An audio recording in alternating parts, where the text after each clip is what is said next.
nomeado esse livreto que os irmãos têm em mãos, Fundamentos da Fé. É um resumo dos principais ensinos doutrinários das Sagradas Escrituras, sistematizado em perguntas e respostas, adotado pela Igreja, pela IMED aqui. Então nós temos essas doutrinas principais que nós estaremos diante, como Betel, como denominação, ela enxerga, ela observa essas principais doutrinas. Então a gente viu na IBB passada, de forma rápida, a gente fez a leitura dessas principais doutrinas. Então nós estaremos estudando desde a doutrina da criação, a doutrina das últimas coisas, a escatologia. E segundo o pastor Edmundo Jordão de Vasconcelos Neto, presidente do IBBB, do Instituto Bíblico do Betel Caseiro, 2011 a 2018, neste ano de 2022, o Instituto Bíblico do Betel Caseiro, ele está celebrando 87 anos de fundação, estruturação e expansão, 33 anos com o Betel canadense e 53 anos de nacionalização. Então, os irmãos, quem leu a apresentação e o prefácio da obra? Os irmãos, alguém leu? Não deu para ler, mas leiam, o prefácio, leiam a apresentação da obra. Essa citação aqui do pastor Edmundo Jordão, eu peguei da apresentação e do prefácio. Eu tenho outra parte, outra citação. Ele vai continuar dizendo, o pastor Edmundo Jordão, inicialmente, que nesses 87 anos de BBB tem como um dos pilares de sua filosofia ministerial o princípio apostólico revelado em 2 Timóteo, capítulo 2, versículo 15, procura apresentar a Deus aprovado como obreiro e não tem de se envergonhar, que maneja bem na palavra da verdade. Então o Betel internalizou esse versículo e ele se tornou um lema da instituição, enquanto seminário, enquanto também igreja, dentro também das suas igrejas locais. E o pastor José Alcione Pereira Pinto, diretor da CONIB, a CONIB é a Convenção das Igrejas Missionárias do Betel Brasileiro, antiga SUMED, e hoje chama CONIB. Esse documento, o pastor vai dizer que esse documento, Fundamentos da Fé, portanto, surgiu com o objetivo de reafirmar publicamente, como igreja militante, no comprometimento com Deus e com a sua palavra no mundo que jaz no maligno. Então, nós estamos diante de um documento que fundamenta nosso fundamento. Nós sabemos que é a nossa carta de prática, nossa carta de fé e prática. Esse é o nosso fundamento. E aí esse fundamento aqui, enquanto a igreja missionária, o Evangelho do Betel Brasileiro, observa o conjunto de doutrinas que nós temos nas Sagradas Escrituras, como ela enxerga, como ela vê, como ela interpreta essas doutrinas. Então nós estamos nós estivemos estudando a primeira pergunta, e essa primeira pergunta ela está dentro da doutrina da palavra de Deus, como a gente chama da bibliologia, então o ensino das Sagradas Escrituras. Então vimos, fazer uma revisão rápida, breve, a pergunta 1, observar no seu fundamento da fé, o que é a Bíblia. A Bíblia, nós vimos, também é chamada Sagradas Escrituras, é a palavra de Deus divinamente inspirada, isenta de erros, infalível, suficiente, absoluta, em todas as questões de fé e prática, composta por 66 livros, do Antigo ao Novo Testamento. Então, de forma sucinta e objetiva, ele define a Bíblia desta maneira. Sabemos que a Bíblia, essa palavra vem do grego biblion, significa biblioteca. E nós temos 66 livros que foram autorizados como inspirados diante tanto da comunidade judaica, para a qual o Senhor se revelou inicialmente, bem como para a comunidade gentílica no primeiro século. Então foram autorizados pelos santos apóstolos, as testemunhas oculares que estiveram com Jesus. Então teve uma aprovação para para entrar no cânon. O cânon é esse conjunto de livros, esses 66 livros inspirados. E hoje nós estaremos dando continuidade na segunda pergunta. Abra aí seu fundamento da fé, observe a segunda pergunta, página 9.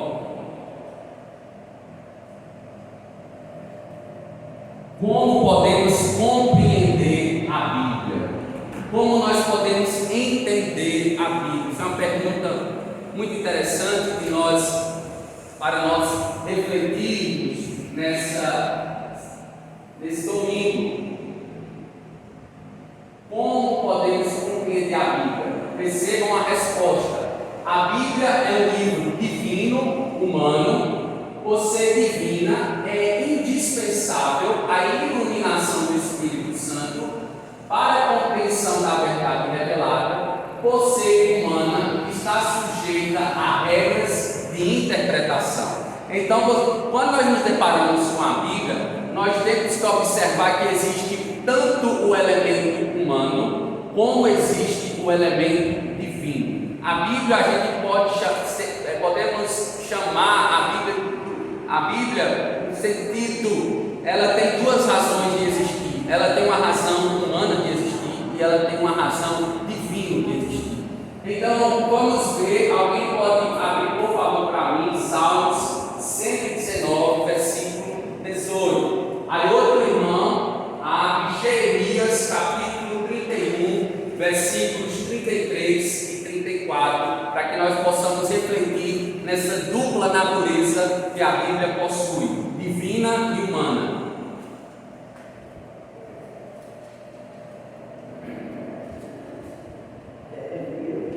Jeremias capítulo 31, versículo 33. Quem abriu pode ler.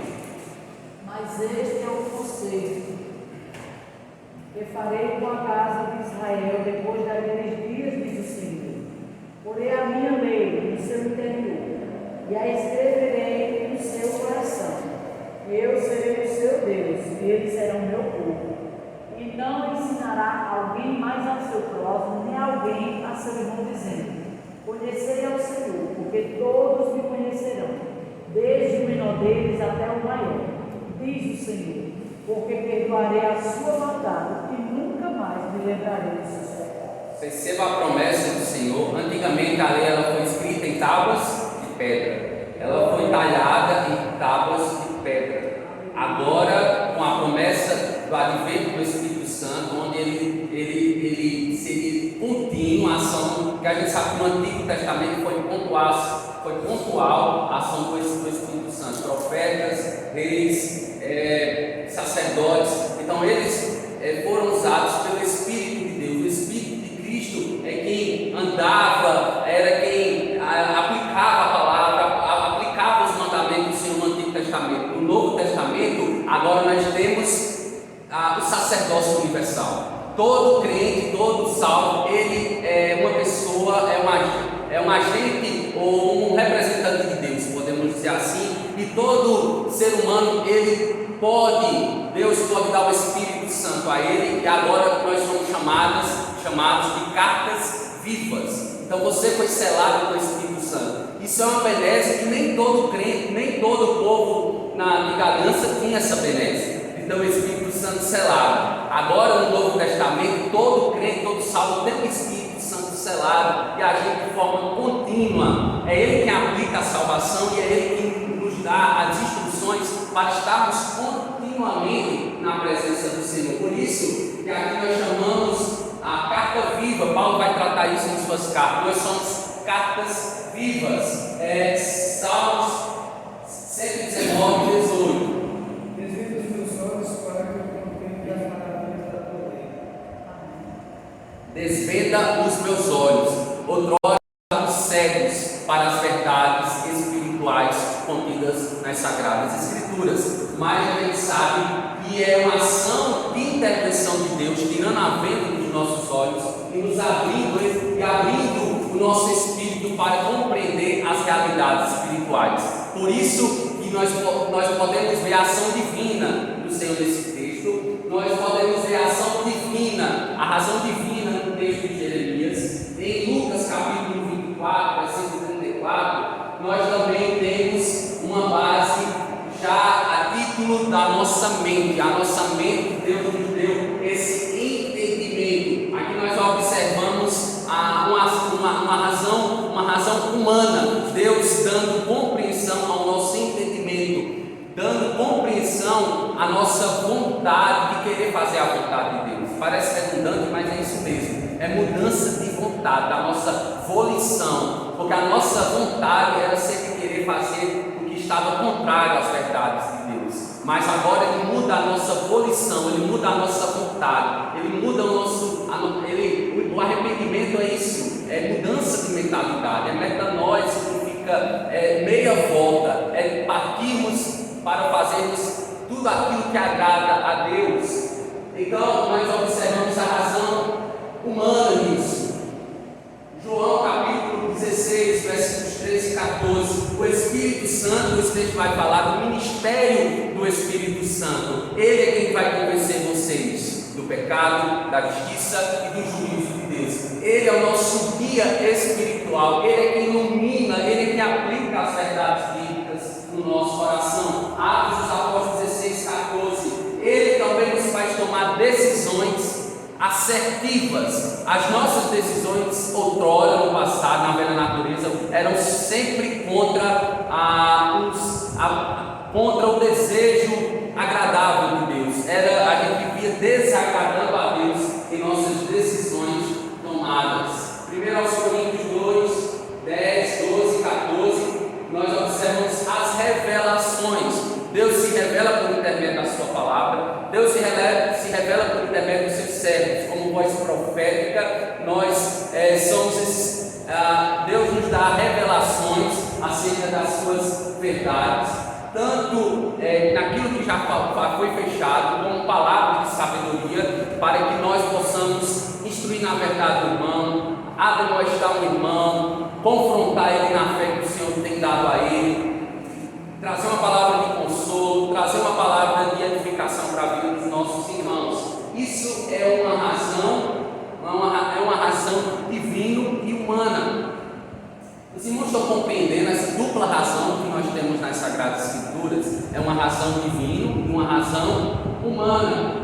Efésios capítulo 1, versículo 18. Corações iluminados. O nosso coração, essas expressões. Coração iluminado é coração despertado, coração renovado para entender as grandezas de Deus.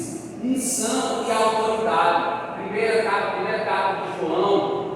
Alguém pode ler para mim, para a gente ver essa expressão, unção e ou autoridade. Primeira carta de João, capítulo 2, versículo 20.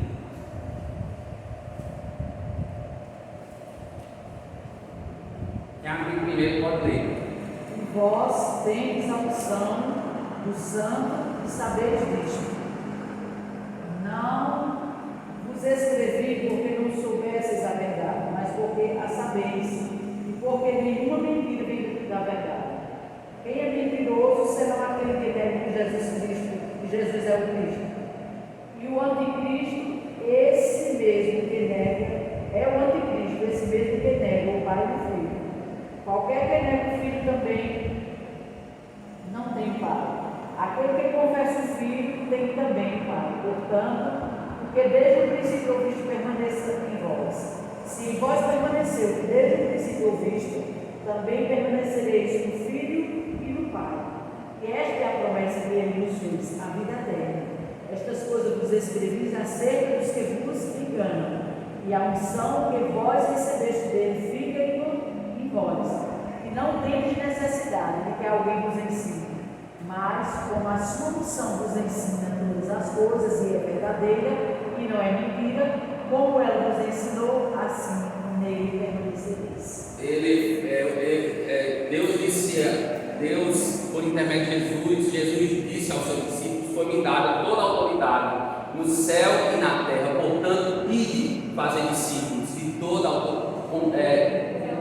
todas as nações, por toda parte, em todo lugar. Então, essa unção, essa autoridade foi dada a Jesus, e Deus, por intermédio do seu Filho, ele transfere para todo discípulo dele esta unção, esta autoridade de falar verdades que foram autorizadas pelos apóstolos, pelo cabeça da igreja que é Cristo, para que todo aquele que nele crê não pereça, como João vai dizer, não morra, mas tenha a vida eterna. Essa unção foi nos dada, essa autoridade foi nos dada, essa incumbência não foi dada aos anjos, não foi dada aos poderes celestiais, ela foi nos dada, e a gente faz a obra do Senhor com essa autoridade, entendendo que tudo isso nós podemos compreender que é o Espírito Santo agindo, amém? Ele agiu através dos santos apóstolos, e ele agiu através dos irmãos da igreja primitiva, ele age através das nossas vidas hoje.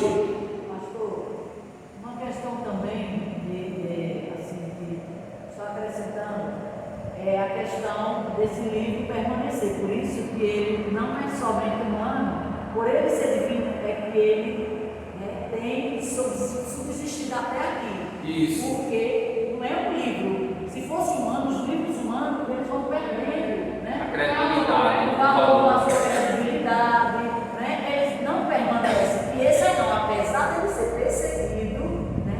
Ele permanece, porque tem um ser maior que mantém ele, né? Vivo, e em qualquer parte desse mundo onde alguém tiver acesso a esse livro, ele é transformado. Verdade. Sem precisar, como ele disse aqui, ninguém mais ensinar ninguém, porque todos agora poderão aprender por ele próprio, né? Isso mesmo, muito bem. Então, é o autor principal que vela e que zela por seus testamentos. É o protagonista principal da salvação. A gente é apenas coadjuvante nesse processo. A gente apenas obedece às instruções do nosso mestre e dá continuidade ensinando pessoas a guardar tudo que ele tem nos dado, ensinando a guardar a pessoas que ainda carecem de serem revelados as verdades de Deus, as verdades espirituais escondidas nas Sagradas Escrituras. Então, ele é o protagonista principal, ele é o autor principal, e nós somos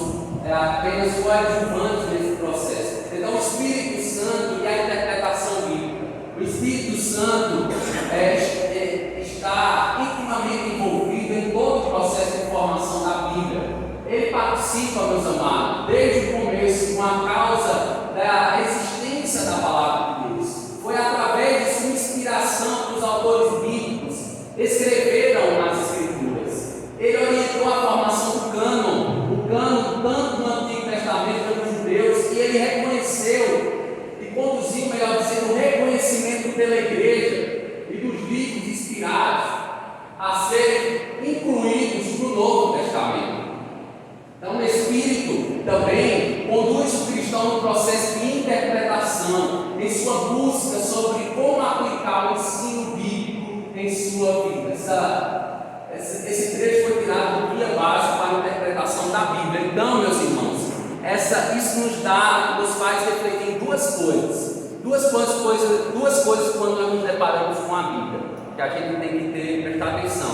Uma coisa é você ler uma passagem e Deus lhe dá a capacidade de interpretá-la, ou então de explicá-la. Porque muitas vezes o que acontece? A gente se depara com uma passagem e a gente tem que reler 15, 20 vezes uma mesma passagem, e às vezes a gente Deus ainda não derramou, ou é um processo para que nós possamos explicar de acordo com os autores primários, de acordo com a interpretação primária, porque só existe uma interpretação e existe dentro daquela único sentido, de único significado, de uma única interpretação, nós temos aplicações diferentes. Então, quando você vai para o texto e consegue explicar o texto de forma fiel e autêntica, segundo o que o autor propôs, por isso que nós devemos estudar, examinar, para que nós possamos com isso também aplicar esse ensino para a nossa vida. Não é só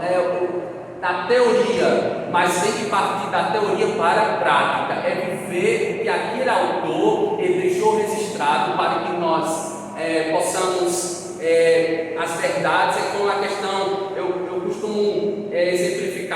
isso, né? Nós no sertão a gente tem o pote, né? O pote, e aí a gente armazena a água, a gente coloca um pano, uma peneira, e aí a gente vai colocando a água. Mas até sedimentar aquele pó, não é adequado a gente beber, não é verdade? Então é isso que acontece no nosso coração.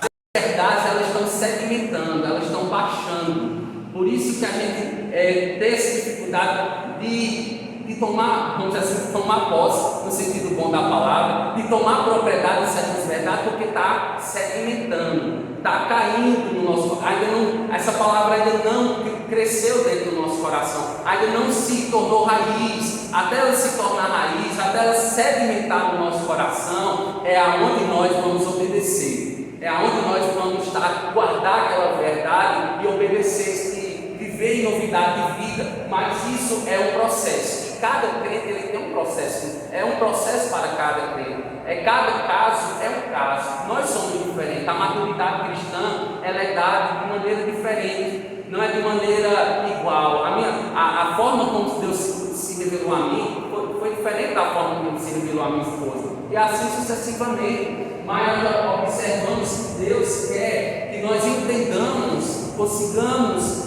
interpretar corretamente, para que nós possamos aplicar essa verdade na nossa vida.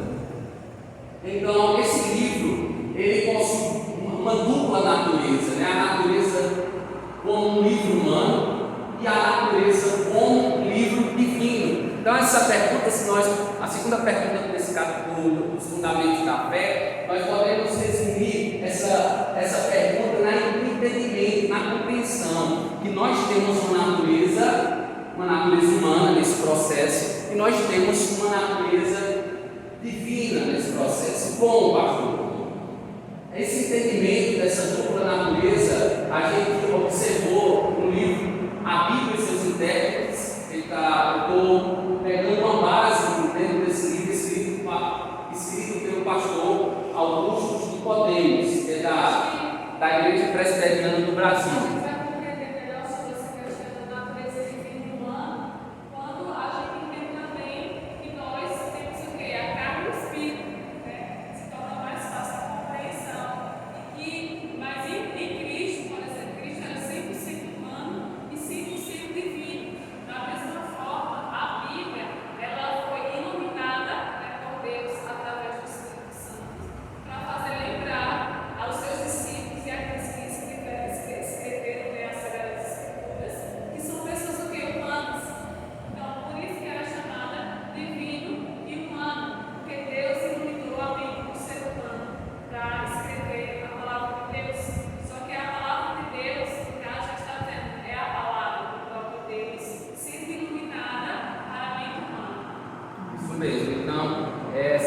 Para que a gente possa entender o que a missionária Nila falou, para gerar uma melhor compreensão nossa, lembre da dupla natureza que Cristo teve, plenamente homem e plenamente Deus. Ele foi o último profeta revelacional, aquele que revelou de forma cabal e fechou aquilo que ele tinha deixado para a humanidade. Então, Cristo ele teve essa dupla natureza, e o pastor Augusto Nicodemos ele vai dar uma certa compreensão o que é que acontece o que pode gerar de alguma maneira esse distanciamento nosso da palavra de Deus. Ele vai dizer que a Bíblia como um livro humano, a Bíblia não caiu pronta do céu.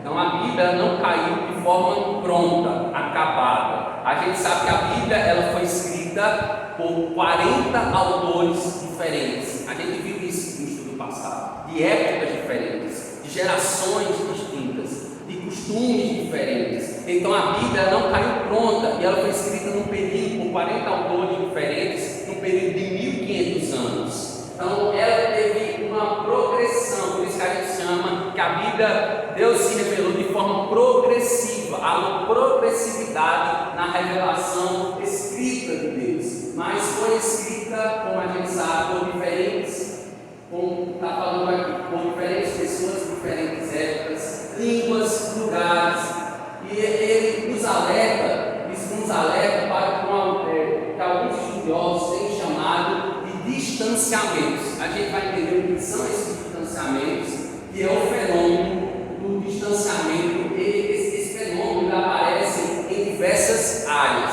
Por exemplo, a primeira área que ele aparece, o distanciamento temporal, o tempo. Percebam, a Bíblia está há séculos distante de nós. Então, o primeiro distanciamento, vamos dizer, a primeira barreira para que nós não consigamos interpretar corretamente, se a gente não estudar os autores iniciais, é o tempo. O tempo que é essa primeira, vamos dizer assim, essa primeira entrave que pode gerar uma não compreensão das Sagradas Escrituras. É uma interpretação errada, né? Há interpretações equivocadas, há interpretações que os autores inicialmente eles não fizeram com aquela intenção. Então o tempo pode ser esse tempo com um distanciamento é um primeiro entrave nesse processo de interpretação. Por exemplo, no Antigo Testamento, né, a gente crê e acredita que o Pentateuco, né, que é os primeiros 5 livros da Bíblia, foi escrito por Moisés. Na época, e os outros, né, são livros históricos que os próprios, por exemplo, Samuel, né, escreveu o que? Samuel.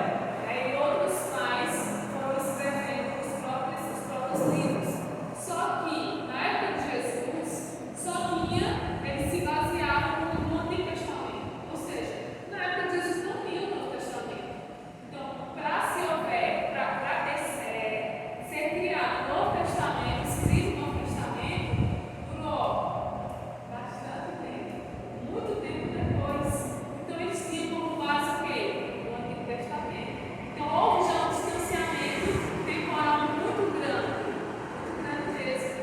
Por isso que, por exemplo, a gente viu na semana passada que Lucas era historiador e foi o quê?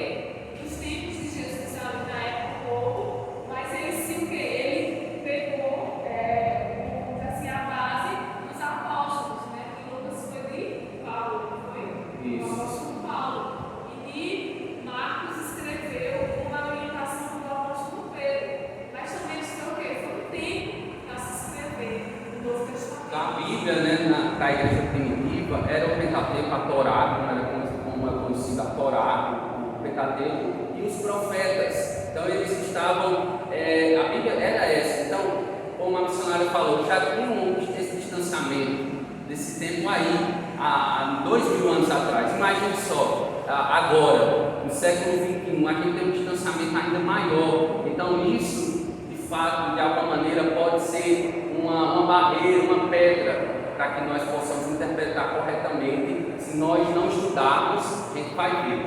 Qual o segundo, né, distanciamento contextual? Recuperar o contexto em os textos foram recuperar o contexto em os textos foram escritos para entendermos melhor a sua mensagem. Então, o contexto qual os livros, por exemplo, as cartas de Paulo, elas foram escritas à igreja primitiva, nós como cristãos estamos em outro contexto. A gente não deve contextualizar a mensagem para os dias de hoje. Nós não devemos viver o contexto no qual elas foram apresentadas, porque naquele tempo existia uma cultura, naquele tempo existia uma história, existia né, um contexto, mas hoje nós vivemos um outro contexto totalmente diferente. Então a gente tem que ter o cuidado. Vou citar um exemplo, meus amados irmãos. Por exemplo, nós temos Paulo, ele orientando o uso do véu na igreja primitiva. Por que ele orientou o uso do véu? E a gente tem hoje um grupo religioso que usa o véu de forma equivocada, porque ela está aqui, errada no sentido contextual. Ele está vivendo o contexto de um povo grego, de uma nação grega, como Corinto era uma nação grega, que foi dado esse mandamento, essa instrução do apóstolo para a seguinte pelo seguinte propósito, né? Qual era o problema que estava acontecendo no culto em Corinto? Porque Paulo ele aconselhou o uso do véu. O que estava acontecendo? Primeiro a gente tem que entender que na igreja primitiva, quem é que participava dos cultos na igreja primitiva? Apenas os homens. As mulheres, elas eram ditas como inferiores aos homens. Esse é o contexto. Então as mulheres eram rechaçadas, elas não deveriam participar dos cultos da adoração nas casas. Inicialmente não tinha templos, eram nas casas. Então a gente tem que entender o contexto. Elas, Paulo orienta o véu, por quê? Porque elas, para a mulher grega, para a mulher asiática, hoje, por exemplo, uma mulher muçulmana, ela não usar o véu, está dizendo o quê para ela? Que ela não é digna, que ela está insegura, porque o véu transmite segurança para a mulher asiática, para a mulher grega. Ela transmite honra ou dignidade, e ainda ela quer dizer isso, com isso o quê? Submissão. Então o véu significava na época submissão, ela está sujeita ao homem. E aí Paulo ele orienta elas utilizarem o véu, por quê? Porque a igreja, ela estava vendo um conflito, porque elas não estavam querendo usar o véu, elas estavam querendo se libertar do véu,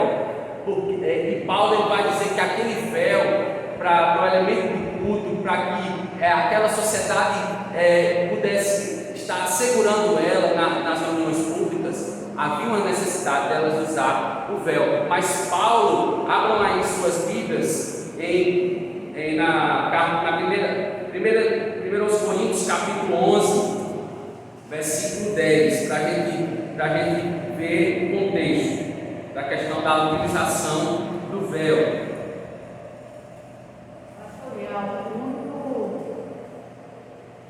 É o único povo que Paulo direciona, né? Isso. Devido ao contexto. Mas a gente não Porque pode. se fosse realmente comprar em todas as casas, ele teria, em todas as igrejas, ele teria Orientado, mas por conta do contexto que estava acontecendo.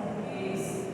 1 Coríntios capítulo 11, versículo 10, vai dizer o seguinte: por essa razão e por causa dos anjos, a mulher deve ter sobre a cabeça um sinal. Que sinal é esse, meus irmãos? O véu, né? O sinal aí seria de autoridade, seria o véu.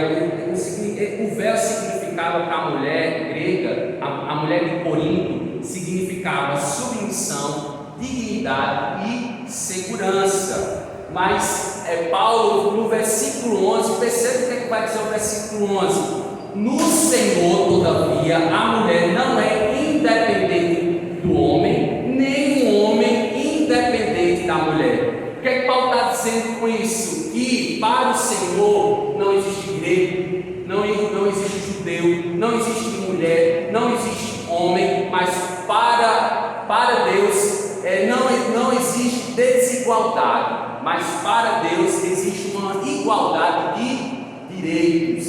Vamos perceber isso em Gálatas. Abra sua Bíblia, Gálatas, capítulo 3, versículo 28. Gálatas, capítulo 3, versículo 28.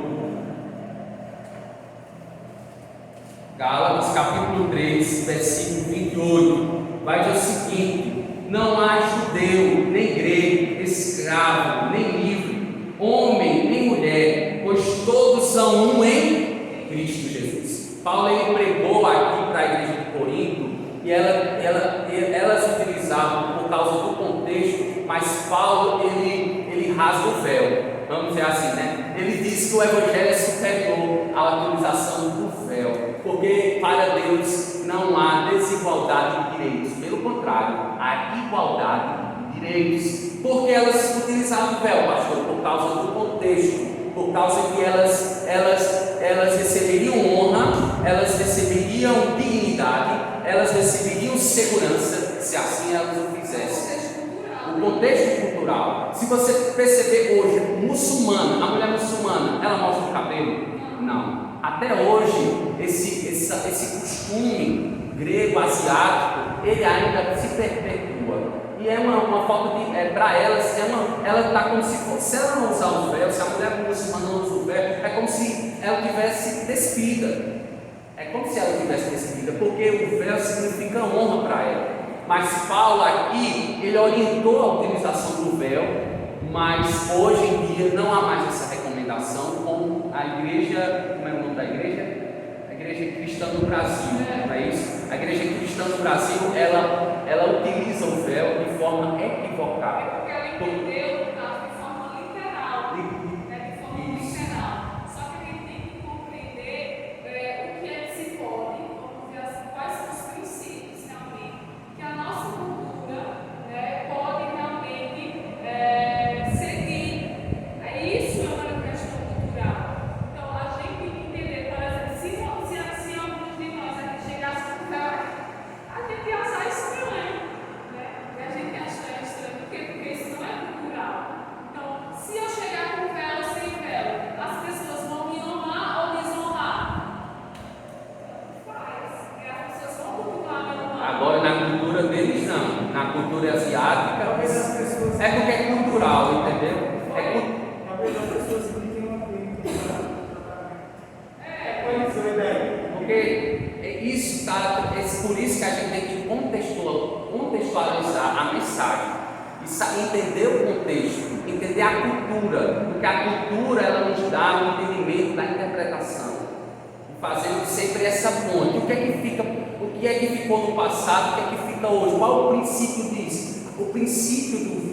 Qual é o princípio que a gente aprende com o véu? De honra. A mulher que usava no passado o véu, ela era honrada, ela era digna de autoridade espiritualmente. Hoje o véu ficou o princípio, não ficou literalmente para as mulheres usar, mas ficou o princípio de honra, que a gente tem que honrar a mulher, que a mulher tem igualdade de direitos igual ao homem, porque em Cristo nós somos chamados de um. A barreira de separação foi quebrada. Então não existe mais grego, não existe mais judeu, mas há um só povo em Deus. Então, irmã, queria falar?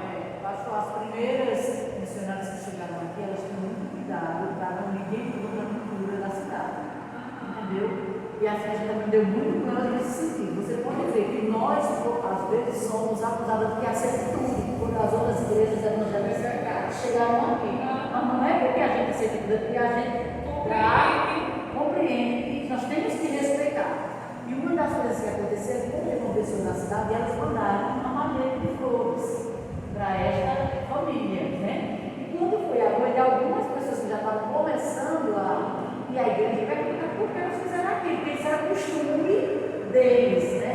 E aí elas foram explicar, né? Que aquilo era uma forma de apresentar a eles o sentimento que elas estavam sentindo, também lidou junto com eles, elas estavam se colocando no lugar deles, sentindo a dor deles, entendeu? Não é que porque agora eu mando uma maleta de flores, eu estou fazendo aquela homenagem a quem morreu, não, eu estou dizendo à família que eu estou junto com eles, entendeu? Eu estou entendendo o sofrimento deles.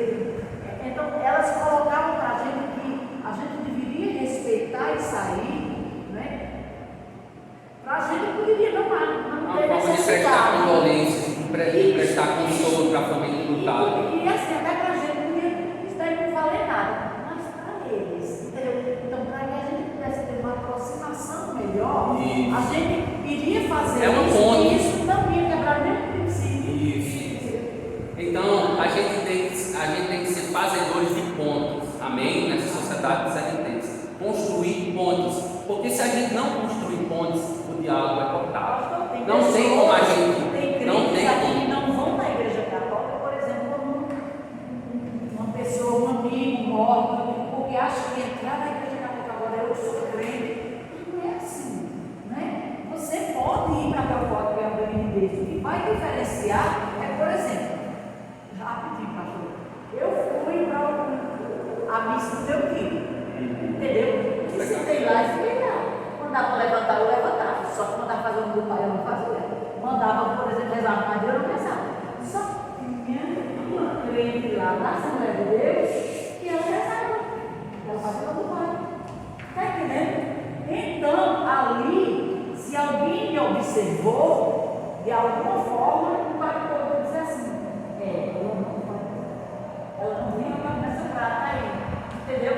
Mas a outra menina, que apesar de que, até hoje essa pessoa nem batizada não. Uma vez eu até perguntei, por que eu precisava de Assembleia de Deus? E você não se batiza? Ela disse, por causa do meu marido, porque ele não quer, porque ele não concorda, entendeu? Então, eu estava dizendo assim, não, só está faltando agora ele vai botar a filha e receber a ordem, que eu vejo né? Mas eu não estava ali para fazer isso. De repente me chamou a atenção porque ela estava indo, entendeu? Então, a questão não é eu estar no ambiente, é como eu vou me comportar no mundo. Tem que haver um equilíbrio, né? Um equilíbrio a gente tem que saber dosar, porque a gente tem que se fazer dois de ponto, tem que levar o evangelho e tem que ter o cuidado com contrapartida com a questão ecumênica. A gente tem que ter o cuidado com isso. Por isso que a gente tem que manter o equilíbrio. E isso é porque é uma linha muito fina isso, né? Muito tênue. Ou então você destruir mesmo a comunicação total com aquela cultura, ou você adentrar, né? Adentrar totalmente, sem o cuidado, sem a cautela, sem o equilíbrio, não é isso? É muito complicado de lidar, Isso é entendeu? muito comum em eventos de escola, porque você fica para. É muito raro que um pastor para um evento de escola para poder. Porque é muito raro você ver alguém que é cristão das escolas. Aí, no ano passado, aconteceu uma coisa que eles fizeram. Acho que é uma missa. Eu não entendo bem esse negócio, não. Mas fizeram uma coisa lá religiosa. Eu acredito que seja uma missa aqui. Eu não entendo de verdade. As pessoas que sabem dar as jornadas, porque eu não sei o que é. Porque assim, a gente faz um. A gente sabe que é um culto. Mas se for uma festa de crente, a gente sabe que é uma festa de crente e acabou. Mas lá, eu não sei o que é, não, mas acho que é uma missa. O que é que acontece? Levanta o quadro, lá seria uma missa aqui, um negócio que eu chamo Ambano, que é a gente tudo mesmo na Senhora. Enfim, eu sei que eu fui que montei tudo lá para a UFM. Montei o som, botei esse negócio por lá, eu fiz tudo lá. Né? E quando eu acabei, eu não sei o que ela tem morado não sei quantos anos, os professores se formaram nos primeiros professores do Carlos Pérez, se formaram lá. Aí quando acabou, aí teve o evento. E eu participei da vida até o fim, fiquei lá até o fim. Eu prestei atenção em tudo mais, sabe? Aí tinha umas pessoas olhando para mim, prestando atenção, se eu estava respeitando. Mas a você não teve, né? Estava pensando, deixa eu ver se está respeitando o momento aqui. Só que assim, obviamente, não desenho, não é mais claro. Mas assim, eu estive lá o tempo todo. Sem E dúvida. eu fiz silêncio, eu respeitei, as pessoas conversavam, eu não, se chegasse alguém para conversar comigo, eu saía, já era justamente para dizer, estou conversando na hora da missa aqui. Isso. Entendeu? Aí eu já saía e estava podia trocar um pouco. É muito complicado. Aí o que é que acontece? Depois eu comentei com ele mesmo. Você não respeita a própria. A liturgia. Tudo que vocês dizem que é o culto a Deus, né? Colocar assim, enfim. Então, certamente o mundo ele vai olhar nossas reações. Isso aí está nítido, né, dentro dos nossos trabalhos seculares. O mundo vê nossas reações. E só para que tornar mais nítido essa questão, lançar mais luz nessa questão do véu, as roupas na Grécia Antiga eram muito parecidas. O que é que distinguia um homem de uma mulher na Grécia Antiga? A utilização do véu. Então, o que distinguia, as roupas eram muito parecidas. O que distinguia é o véu. Então, eu peguei essa nota explicativa aqui, de alguns estudiosos do mundo antigo. Então, o que distinguia era o véu. Então, Paulo, por isso que Paulo ele aconselhava as mulheres a utilizar o véu na reunião de culto. O que é que está, esse contexto aqui dessa utilização do véu? É no culto, amém? É na adoração. Isso aqui é uma recomendação na adoração, porque as mulheres estavam deixando de usar o véu. Elas estavam deixando o uso do véu, e aí o véu significa submissão, né? Submissão feminina significa segurança, como falei, e dignidade. Então elas não estavam mais usando o véu. Então os homens, eles frequentavam os cultos e aí estavam observando, estava havendo um conflito. Então Paulo orientou por conta da cultura e elas já estavam deixando essa cultura de lado. Hoje o que acontece? A igreja, né, a cristã do Brasil, ela usa o véu, as mulheres usam o véu porque se elas não utilizam o véu na hora do culto, elas não estão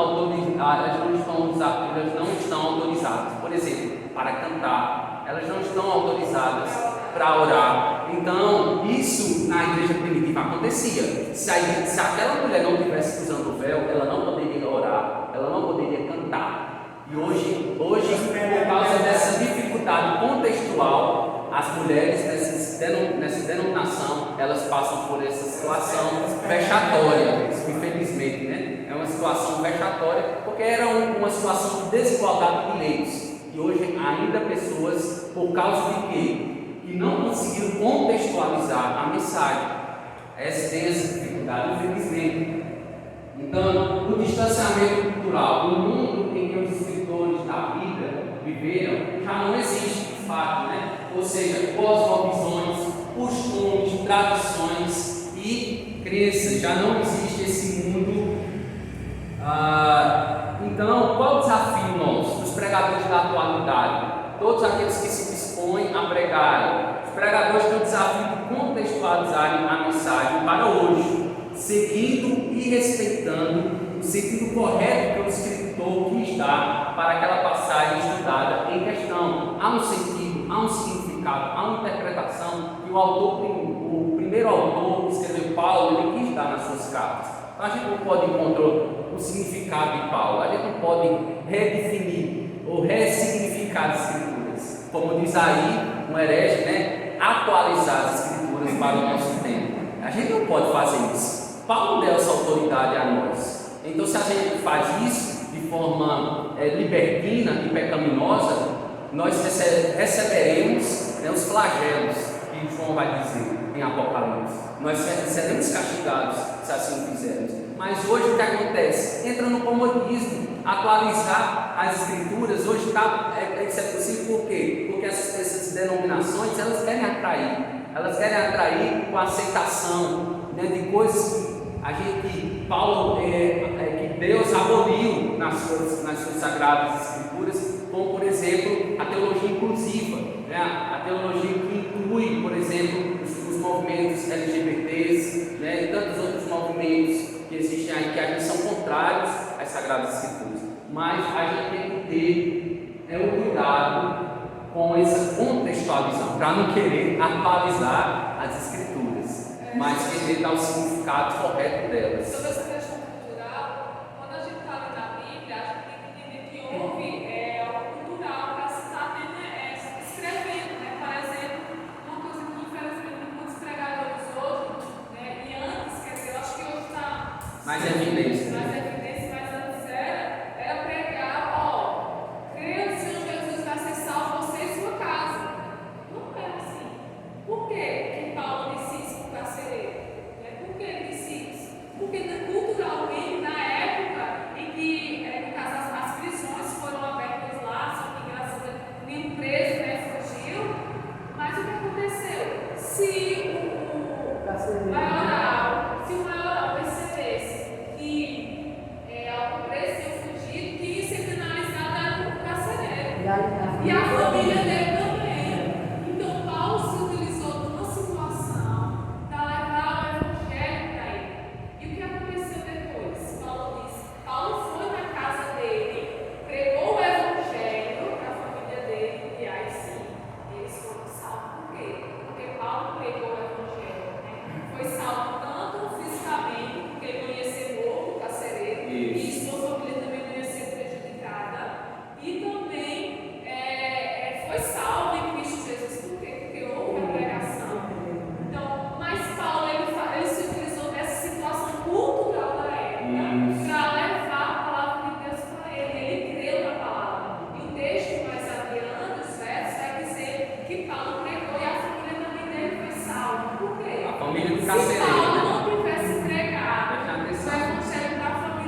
aí, Se Deus não tivesse um isso. plano de salvação realmente da família do carcereiro, ela ia ser salva? Não. Pois é, e assim, a gente pode até ter ouvido nessa igreja no início, muito no início, isso aí, por alguns pregadores, entendeu? E não levava em consideração essa questão cultural, questão do contexto cultural, contexto Porque provavelmente ele também não tinha essa compreensão. Ele ainda não tinha essa Ele compreensão. não tinha essa E compreensão na cultural na ignorância. época. Deus perdoa a gente não tem Ah, né? Graças a Deus. Não, você não perdoava. Porque tem gente, infelizmente, que diz assim.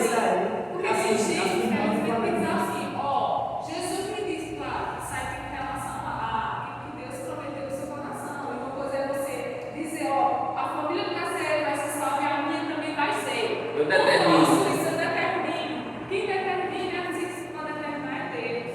Porque, infelizmente, tem famílias aí que morrem, familiares que morrem e não são salvos. E aí você vai estar E aí, pregando a isso. promessa de Deus. E a promessa? Você vai estar dando. Que Realmente, promessa é essa? essa pessoa, que a família toda ia ser salva. Isso é muito perigoso. E Né? aí, Então, essa promessa foi específica para a família do carcereiro. Deus pode salvar a nossa família? Pode, mas Ele não está obrigado a fazer isso. Porque está tem vários outros textos que as pessoas entendem literalmente. Por exemplo, posso todas as coisas que me fortalecem. Entende o contexto que Paulo disse ali. Né? Ah, eu posso todas as coisas. Ali foi não precisa nem Sim, mas você. tem que dizer, Paulo disse que está no que? Sofrimento, dizendo que sabe passar fome, que sabe passar escassez, que sabe sofrer, padecer por causa de Cristo. Mas as pessoas dizem, eu posso todas as coisas. E as pessoas só vão para a questão próspera desse texto, nunca vão para o sofrimento, nunca vai para o contrário, né? Você está prosperidade, E, né? por exemplo, também tem que ter cuidado, que às vezes o significado da palavra, nós utilizando de forma não tão literal, como por exemplo, a gente diz muito, não cai uma folha da árvore sem a permissão de Deus. Aí o povo está onde? Está na Bíblia. Mas não está na Bíblia. O que está lá dizendo é o mesmo significado, mas está se referindo ao pardal.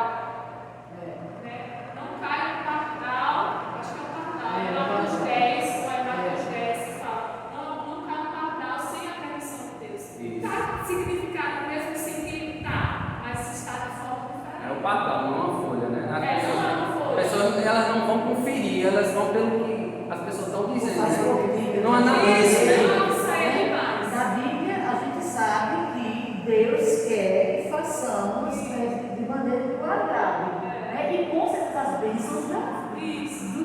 da obediência sempre vai vir bênção. Né? Aí as pessoas dizem dessa forma, aí dizendo que está lá dessa forma. Faz comigo porque te ajudarei. Aí a gente pergunta para onde? Aí a pessoa Isso aí, diz, vamos está ver. na Bíblia. A pessoa diz, aonde? Me diga.